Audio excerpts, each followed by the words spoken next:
अगदी मुठभर मावळे घेऊन भलं मोठं स्वराज्य निर्माण करणारे छत्रपती शिवाजी महाराज, प्रत्येकाच्या घराघरामध्ये आणि मनामनामध्ये शिक्षण व शाळा करणारे क्रांतीसूर्य ज्योतिबा फुले, छत्रपती शिवाजी महाराजांचं स्वराज्य डोळ्यासमोर ठेवून ते संविधानामध्ये मांडणारे विश्वरत्न भारतरत्न बोधिसत्व महामानव डॉक्टर बाबासाहेब आंबेडकर, तुमची आमची मुलं बाळ ज्या वसतिगृहात राहतात, ज्या आरक्षणाचा फायदा घेतात, त्या आरक्षणाचे जनक राजश्री शाहू महाराज, साहित्यरत्न डॉक्टर अण्णाभाऊ साठे, आद्य क्रांतिकारक राघोजी भांगरे अशा थोर मानवांना सर्वप्रथम मी अभिवादन करतो आणि माझ्या भाषणाला सुरुवात करतो. बाबासाहेब अतिशय खालापेष्टाने मोठे झालेले. बाबासाहेबांचा जन्म 14 एप्रिल 1891 मऊ या गावी झाला. बाबासाहेबांना जेव्हा विदेशात जायचं होतं तेव्हा त्यांच्याकडे पैसे नव्हते.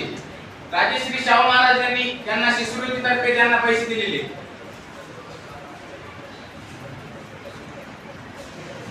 डॉक्टर बाबासाहेब आंबेडकरांना संविधान लिहिण्यात कोणताही अडथळा आला नाही, कारण त्यांच्या डोळ्यासमोर छत्रपती शिवाजी महाराजांचं स्वराज्य होतं.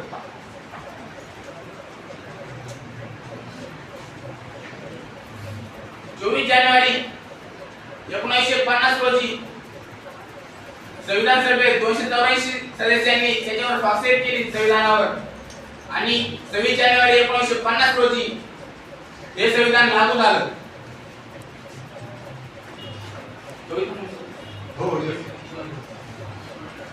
तुमच्या समोर मी 2 ओळी ठेवतो आणि माझे भाषण संपवतो.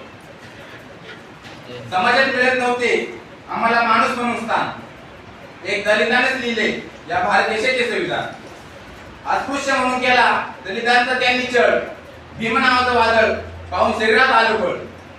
गळ्यात मडकं पाडीला झाडू बघून मनवादी घालूघाली हसला, पण भीम नावाचा सूर्य आम्हाला अंधारात चमकून दिसला.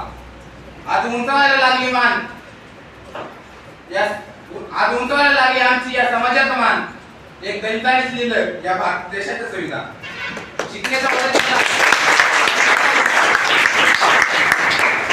होता त्याच्या मनी मोठा द्यास 18 घंटे केला त्यांनी समाजासाठी अभ्यास.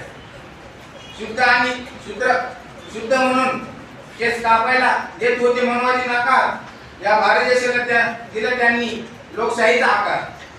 समाजाला सोयी सुविधा केल्या त्यांनी फुकट दान, एका दलितानेच दिलं या भारत देशाचं संविधान.